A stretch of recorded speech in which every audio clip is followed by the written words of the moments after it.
Hello વિદ્યાર્થી મિત્રો, આજે આપણે પ્રયોગ નંબર 10 લઈશું। એમાં હેતુમાં શું કીધું છે? વનસ્પતિનું પ્રકાર પાણી અને ખનિજ ક્ષારોના દ્રાવણનું વહન કરે છે તે દર્શાવવું। તો સાધનોમાં આપણે લખીશું વિદ્યાર્થી મિત્રો, કાચનો પ્યાલો, છોડ, પદાર્થમાં પાણી અને લાલસાઈ। વિદ્યાર્થી મિત્રો, તમારે આ રીતે આકૃતિ દોરી નાખવાની રહેશે અને અહીંયા નામ નિર્દેશન કરી નાખવાની રહેશે। પદ્ધતિમાં લખીશું આપણે કે એક કાચનો પ્યાલો લો, પ્યાલાનો ત્રીજો ભાગ ભરાય તેટલું તેમાં પાણી ભરો। બીજો મુદ્દો, પાણીમાં લાલ સાઈના થોડા ટીપા ઉમેરી પાણી લાલ રંગનું બનાવો। ત્રીજો મુદ્દો, કુમળા પ્રકારવાળો છોડ લઈ પ્રકારને આધાર પાસેથી બ્લેડ વડે કાપો।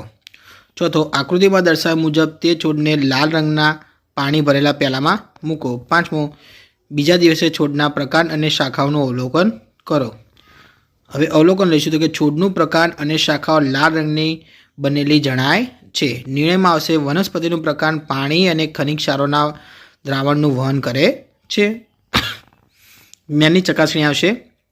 તો પહેલા પ્રશ્નમાં શું કીધું છે? નીચેના દરેક પ્રશ્નના ઉત્તર માટે આપેલા વિકલ્પોમાંથી સાચો વિકલ્પ શોધીને તેનો ક્રમ અક્ષર પ્રશ્નની સામે આપેલ ખાનામાં લખો।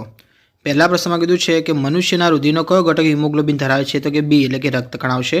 બીજો, હૃદયના કયા ખંડોમાં ઓક્સિજનયુક્ત રુધિર હોય છે? તો કે ડી એટલે કે ડાબા કર્ણક અને ડાબા ક્ષેપકમાં। ત્રીજું, પુખ્ત વયની વ્યક્તિ એક દિવસમાં આશરે કેટલા મૂત્રનો ત્યાગ કરે છે? તો કે સી એટલે કે 5 થી 7 લીટર। ચોથું, ફુસ્ફુસીય ધમની દ્વારા રુધિર શામાં વહન પામે છે? તો કે સી એટલે કે ફેફસામાં। પાંચમું, કયા પ્રાણીઓમાં પરિવહન તંત્રનો અભાવ છે? તો કે સી એટલે કે વાદળી અને જળવાઈ આવશે। પ્રશ્ન બીજો, નીચેના પ્રશ્નોના માત્ર ઉત્તર લખો। તો પહેલામાં શું કીધું છે? રુધિરનું પ્રવાહી માધ્યમ કયા નામથી ઓળખાય છે? તો કે રુધિર રસ। બીજો, રુધિરના ગાળણની પ્રક્રિયા કયા અવયવમાં થાય છે? તો કે મૂત્રપિંડમાં। ત્રીજું, મૂત્રપિંડમાંથી છૂટું પડેલું મૂત્ર ક્યાં એકઠું થાય છે? તો કે મૂત્રાશયમાં।